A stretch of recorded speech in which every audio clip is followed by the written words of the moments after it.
You are listening to the Good Girl Podcast. I am Cameo King, your host, the Good Girl Podcast, a podcast where we are redefining what it means to be good through uncomfortable truths. We call those uncomfortable truths confessions. So every week we have someone on sharing a confession about themselves. The goal is healing. The goal is freedom. The goal is to get you to the next level in your life. I have learned. I have walked this path. I am currently walking this path. Mind you, this is a lifelong journey that we will remain stagnant if we are not honest about who we are, about what we're feeling, about what we're going through. At the center of healing, at the center of growth is our honesty. And I push this a lot. I push confessions a lot for that reason, right? I am the type of person where I sincerely desire to pull people higher, right? In who they are and their character and their spirit man. But I've noticed the literal hard stop is when people do not want to be honest. And when I say I push confessions, you don't have to necessarily confess with me, right? You don't have to come on the Good Girl Podcast and confess. You don't have to tell your best friend. But what you do have to do, you have to be honest with yourself. You can write it in your journal. You can say it out loud. You can say it in your prayer. But you gotta be honest. You have to accept that part of you. So I'm so thankful that you are along on this journey with me. And we have a great partnership with the Ingham County Health Department to talk about some of uncomfortable truths. I think you guys may have heard one of our uncomfortable truths when we talked about women's health a couple of weeks ago. And this week, I think it's appropriate to talk about COVID, right? We are in the middle of the holiday season. And a lot of us want to gather with our family members, especially if you celebrate Christmas, right? Maybe if you celebrate Hanukkah. We're going to head into the new year in a minute. And so we want to be around our friends, our family, our loved ones. And I think one of the questions on our mind is, what in the world is happening with COVID? There are so many different variables. And so we're going to bring, and you're familiar with her, we're going to bring her on in from the Ingham County Health Department, Dr. Shoyinka. Dr. Shoyinka, thank you so much for joining us again. Appreciate you. Hi, Camille. This is always a pleasure. You're fun to hang out with. So I love being here. So thanks for having me. I know,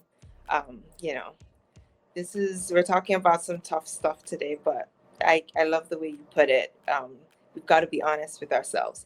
And one of the places to start with being honest with yourself is knowing what the truth is, so you can compare it with what you've got inside or what you're thinking. At least you have something to compare with. So I'm excited. Thanks for having me. I'm so glad you introed with that, Dr. Shoyinka. If you don't know who she is, because she's been on the podcast a couple of times, a friend of the podcast, she is with the Ingham County Health Department. Your correct title is Medical Director. Correct. And you have a background in infectious diseases. Is that correct? That is correct. And public health. Yeah. So in public health, so we have the Don Juan of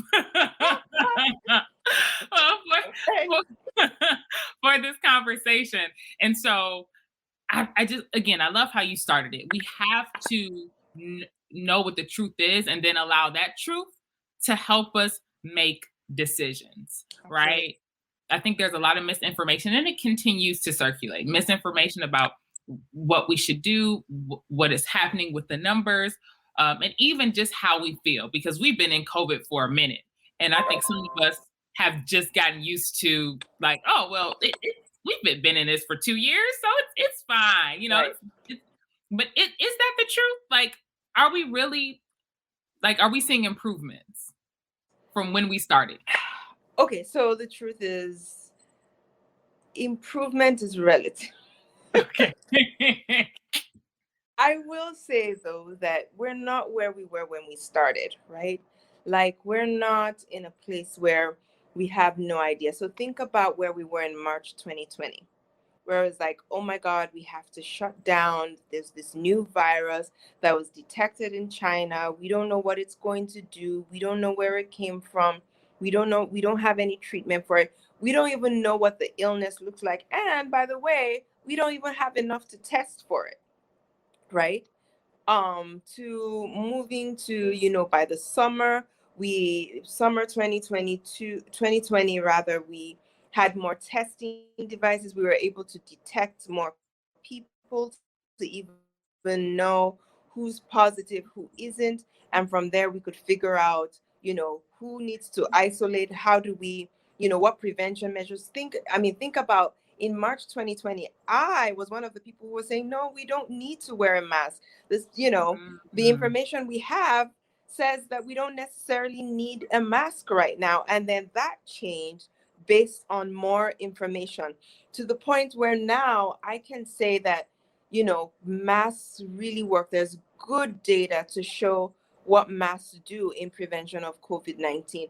Actually, I would say that, now wearing a mask, I feel like to some extent I'm going to be wearing a mask on and off for the rest of my life because apart from COVID, when we throughout last year wore a mask and then things kind of got, a little lighter, this year after we all got vaccinated, I kind of was a little more lax with my mask. And I started getting like these weird, like sore throats and things like that. And it was like, wait a minute. Okay, I know I wasn't around anyone who had COVID. I know I'm been vaccinated. Like the chances that this is COVID is pretty slim. Of course, I got a test. It was negative. At least it has happened to me at least twice. And all I can think of is that I wore my mask less, meaning that the mask not only prevents COVID, but all the other viruses that are Yeah. out there, right? It helps. So it works. Like it's just so much more evidence that, it helps screen out, things that you're breathing in. So that's just one example. And then we've now moved into this. I would, Go yes, ahead. I want to put a pause because you said something I think that was huge. And I think that people could completely run with. So I want I want to like dig into it a little bit deeper. But Sure. you said there's a potential that we could be wearing masks, and maybe this was just like a personal choice, but Yeah, masks that's on more and off personal. for the rest of our. Because I was like, oh, really? But I mean, it based on your personal experience, it's like, why not? I don't want to be sick. Right. Um, and the fact that, again, this is my humble opinion. This is what I observed. Obviously, I am not a in any capacity, um, providing medical advice. But in my mind, COVID is going to be here. COVID isn't going anywhere. That is true. And I think as I've tried, as I kind of veered off into that mask, conversation, I think I kind of veered away from your original question was like, are we, out of the woods? No, COVID is not going anywhere.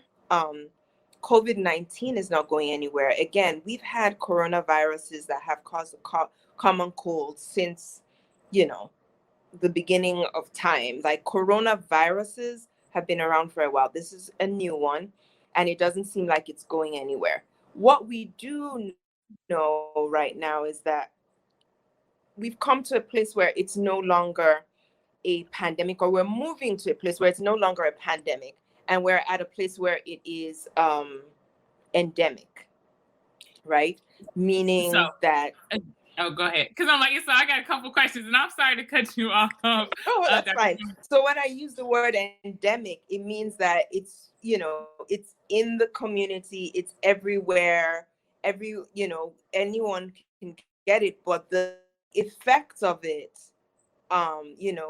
is mild, So it's kind of like it will be like having the flu in the long run. At least that's what, but you wanted to ask a question, so I'll let you go before I keep talking. No, you answered it in that piece, but again, just wanting to highlight, because I think this is a part of the misinformation that has been circulating, that COVID itself is not new.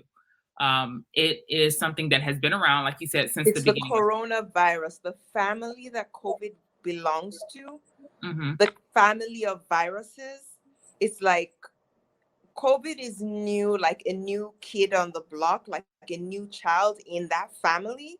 But the Mm. overriding family of coronaviruses is not new. So there are specific features of this that are different, but the family to which it belongs to, the common cold that we've been having all this while, is not new. There are different kinds of coronaviruses. And even now when people test sometimes, even though we never really used to test a lot for them, now they come up in those PCRs. It's like, no, it's a different coronavirus. It's OC, whatever. And we just say, oh, it's a common cold. Most times we don't even, we don't do anything about it. Yeah.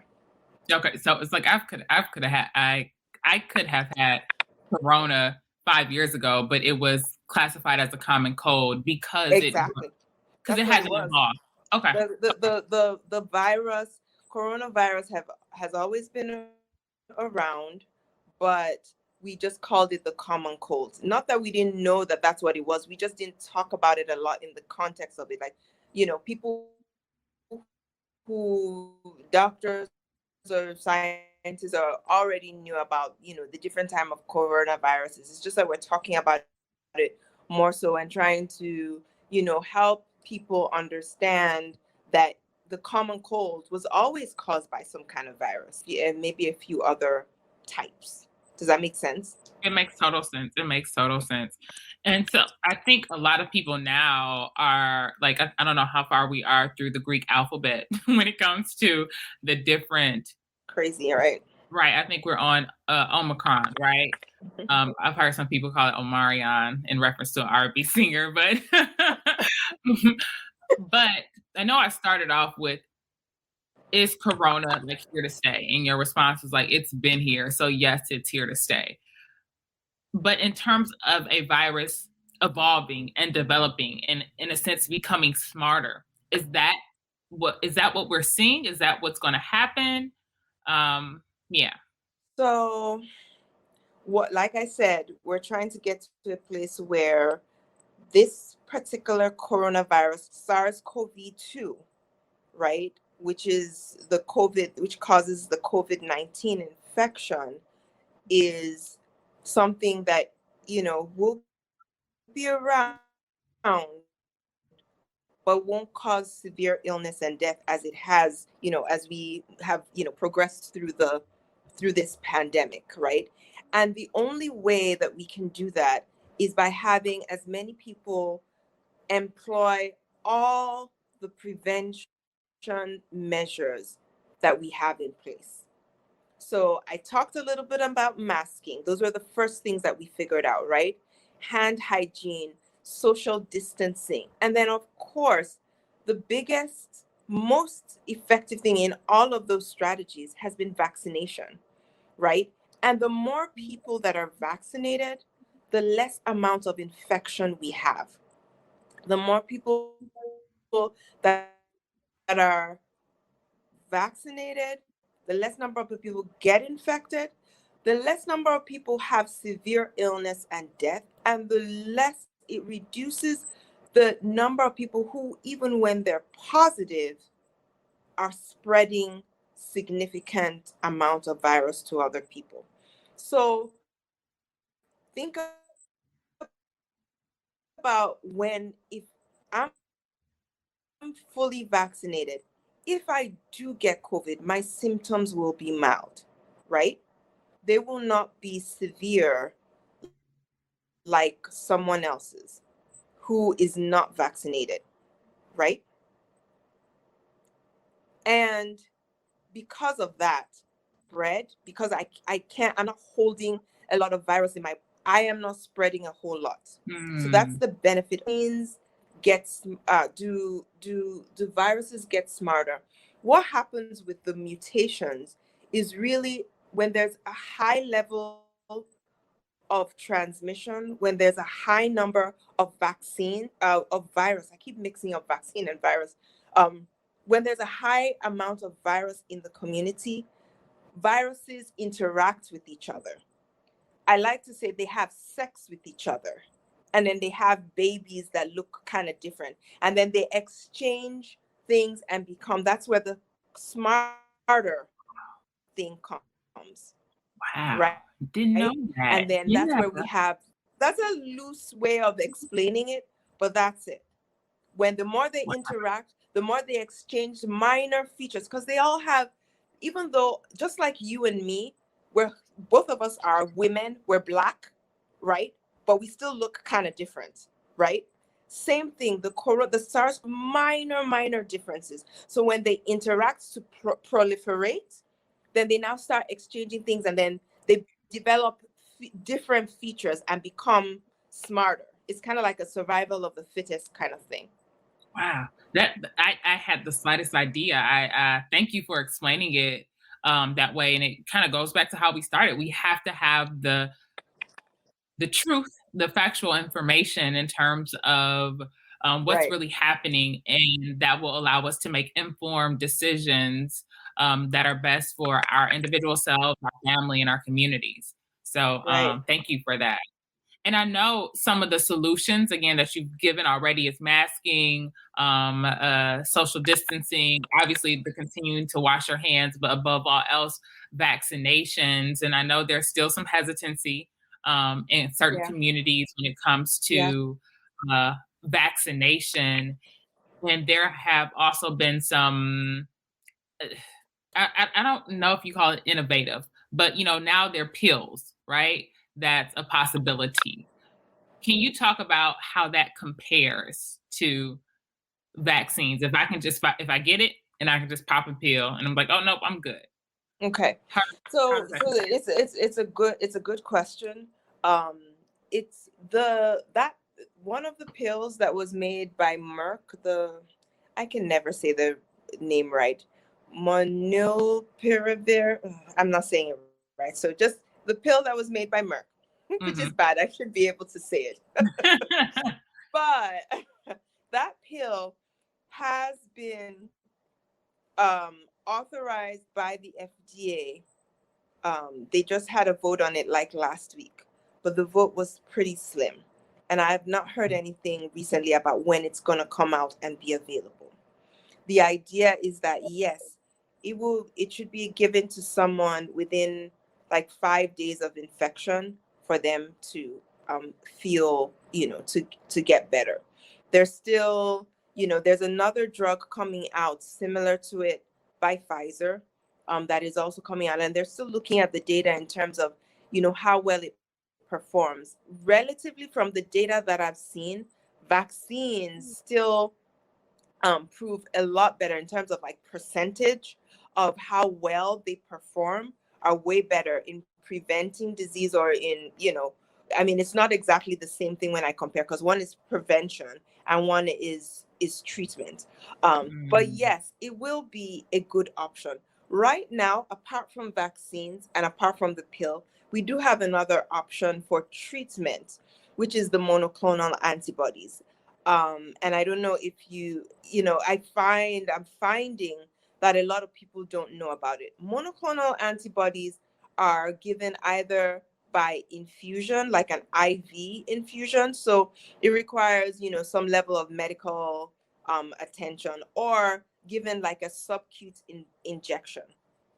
And it's given to people who are not severely ill yet, but are at high risk of getting infected. So if you are over the age of 65, if you have hypertension, diabetes, if you're obese and have like a body mass index of over, 25 to 30 and above, if you are immunocompromised in any way, if you are using any kind of medical device like a tracheostomy or a gastrotomy tube, for a severe medical condition. And there are a few other things, people who are, of course, if you're a transplant person or a person on chemotherapy, that all those immunocompromised situations, and you're 12 years old and above, then you can get it. Actually, it was just recently approved for children, I believe, 5 years old and above. No, not 5 years old. I take that back. 6 months old and above. That just came out like in the last week or so. And so that is available. And so if you're not really sick and you fall into that category, then it helps you so that even though you got the infection, the chances of you getting really, really sick, ending up in the hospital, needing oxygen supplementation, needing to be vaccinated is reduced significantly. So that's, one option that is already available. So I would say to all of your listeners, if anybody does get COVID, you want to call your doctor. And you want to say, I heard about monoclonal antibodies. I need, an order. There are places within the community, within Ingham County, that administer it. Sparrow has an infusion center that does it. McLaren, with one of their infectious disease doctors, has an infusion center that does it. Some of the urgent cares within the community, 98.6 does it. And there's a pharmacy, Atlas Pharmacy does it. And we're still trying to get more providers in the community to administer it, to make it more available. But if you call your doctor, they can just, send an order in, or you even call any of those places directly, and they can. I know 98.6 does it, directly. You don't need like a doctor's order. They will do that for you, and it makes a really big difference. People feel better like the day of Oh, getting wow. getting the. So So are I these think I totally went off point, but no, but it's great information about what are some possible solutions for those right. who choose not to get vaccinated for whatever reason, or just because there are multiple reasons, right? And I will I say, know. let me butt in on that though. It's not just for people who are not vaccinated, right? People who are Oh, vaccinated, who qualify, who meets the criteria and get it and get infected, who are, at risk of a more severe disease, overall, can also get it. So it's not just for people who are not vaccinated. Like I said, we're talking about, when I think about the person who is fully vaccinated who needs it, I would be thinking about a person who is older, who has medical conditions that can put them, at risk. The vaccine helps, but now that you've gotten infected, you can also have another layer of infection. And I'll be honest with you, I'm sure there's somebody out there who's saying, oh, but they told me the vaccine would work, too. And, why not? Now you're telling me there's something else. Again, we definitely. talk about people who are at high risk for getting, moderate to severe illness, which could lead to death. And so adding on those extra layers of protection in terms of what is available could be really beneficial. When you think about preventing COVID, it's not just preventing how getting really sick, it's also preventing like some of those long-term side effects that we've been talking about. I'm sure we've talked about long haulers and things like that. And we don't know who's going to get it.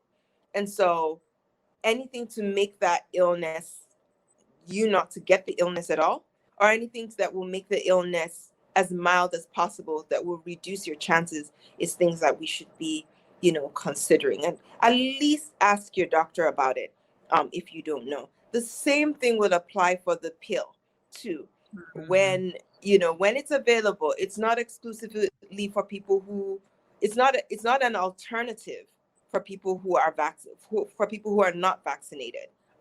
It will still be available to everyone. So it's not for anybody to say, I can get monoclonal antibodies whenever I need it, so therefore I should not get vaccinated. Or I can get the pill when it's out, so I shouldn't get vaccinated. It's not a substitute. The idea is that as we get vaccinated, we have long-term protection. So why wait to get infected when you know that you could prevent infection or get an infection that is relatively mild? You don't even know how quickly you could go down if you get infected, and that's not to create or generate fear for anyone. I appreciate the distinction, because that was like my next question. Because I hear people saying exactly that, like, oh, well, I waited. I was hesitant for the vaccination, and now there's a solution in the event that I do get You COVID, get God forbid. right. But you're saying like it's the difference. I hear any other infection or any other disease that you that we have in the US. The difference between, would you rather prevent cancer, or would you rather experience cancer and have to And go through then now have treatment? to treatment. Right. That's a great analogy. That's a great analogy. Yeah. And it's not foolproof. And even I'm glad you highlighted long haulers, because I think we forget about that. I've heard several stories Again, not to incite fear, but we're talking about the truth. And these could be small in number, but you don't want to be a part of that number, whether they're still having trouble breathing, whether they still have brain fog, even something as simple as the ability to walk. Their taste and smell did not come back, or they did have taste and smell, but they had issues where everything tasted like rotten meat. I read a story about that, and the woman ended up like losing weight, like she can't keep anything down because of that's terrible. The taste in her mouth. And so just trying to paint a clear picture of what this means, of what solutions are out there. Understanding, and I say all this to say, understanding we're in the middle of the season where people gather and where they want to love and where they want to hug and they want to touch their loved ones. They want to be in company with them. And so basically, like, what should we do? I feel like you're gonna say, get vaccinated. That's what you should do. But are there rules, right? Should I gather with my family? Should I gather with my friends? Okay. I mean, and it's a really good question because remember, we've also been starved of this interaction for a long time, right? And so, without expecting it. And so everybody wants to, nobody wants to spend Thanksgiving or, Christmas alone. We did that last year and it sucked, you know. And so no, I'm not saying that we shouldn't gather. I'm saying that we should gather wisely. So you're right. My number one thing would be if you know you want to hang out with your family and you want to love and hug, the number one thing to do is to get vaccinated. Um, the other thing to do is that the people that you're gathering with, you want to encourage them too to get back. Like, hey, I love you and I so want to hang out with you. But, my being able to do that might be predicated on whether you get vaccinated or not. And encourage it, not a threat, but, and I want to see you many more years after this. Like, I want to do like 20 more Thanksgivings and Christmases with you. So can you please, consider it for this fact? That's one. Number two, you might want to consider, depending on, where you've been, how many people are gathering, to recommend that everyone who's coming in for those gatherings to be tested just before. So, within 24 to 48 hours, get a rapid test, get a PCR, and then after that, stay safe and, kind of like self quarantine to some extent if you're not getting tested, or if you are, for the first, 7, which is kind of hard before Christmas. Like everybody's like doing last minute shopping, whatever. But, quarantine, be safe, be extra careful in the days preceding that. And, kind of have a pact with all the people that you're meeting with to say, hey, um, I'm going to do this. And so should you, so that we can all gather safely. Those are some of the things I would, recommend. And if there's someone you don't trust, you think, or, that you, then again, we're talking about being truthful to ourselves, right? Yeah. You got to speak the truth, whatever your truth is. If you don't believe it, then that's a totally different conversation. And, I'm not here to, speak against anyone, but if you're concerned about it, certainly don't feel obligated to do something that's going to generate fear or anxiety for you. You want to have honest conversations with the people you love, to make sure that you're all safe, and then you can take it from there.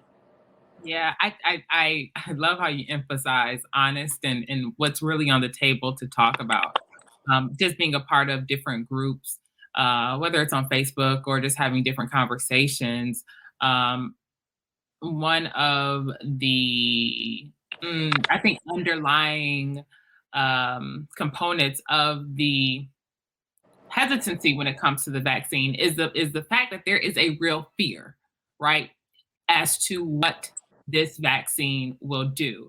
But a lot of folks aren't upfront, like, I'm scared, aren't upfront to say that I am afraid, because there's this very much this bullying, that comes with it. Well, Right. what are you afraid of? It's science. And there isn't a lot of grace for people's fears when it comes to the conversation. So I think holding space for people that are afraid, and very much allowing them to, if that is your truth, right? I think first you have to be honest and say, yes, I am afraid. Right.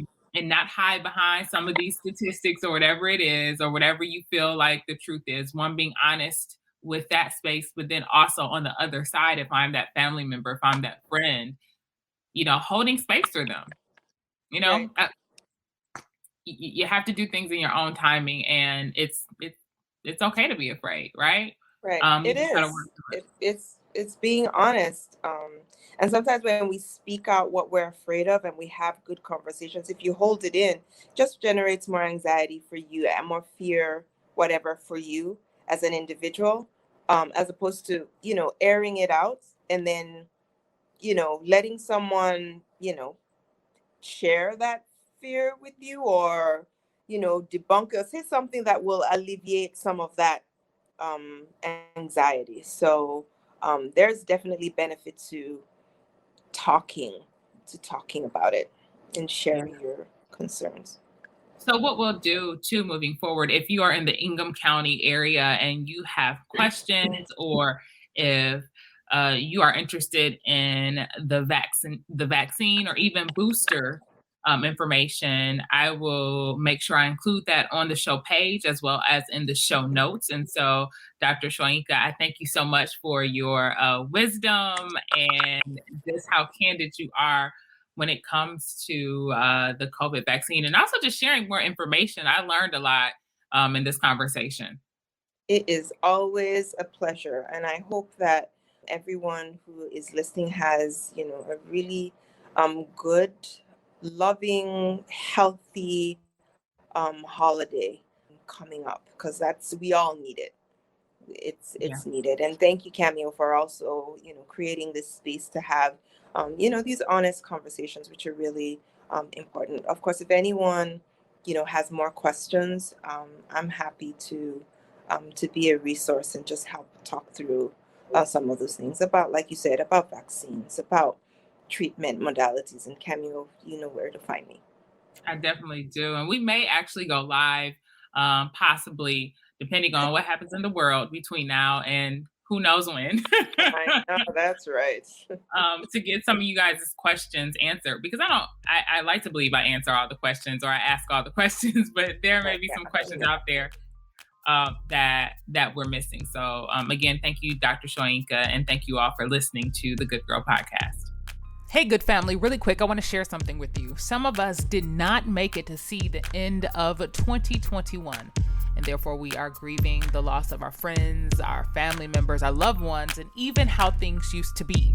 And a lot of this is due to COVID-19. So if you're interested, or if you have more questions, or if you want to schedule your vaccination shot, you can head to HD, that's Health Department, .ingham.org/coronavirus. Again, hd.ingham.org/coronavirus. Or you can give them a call, 517-887-4517. Again, that number, 517-887-4517. And if you aren't in the Ingham County area or in the Lansing, Michigan, that's mid-Michigan area, you can head to vaccines.gov.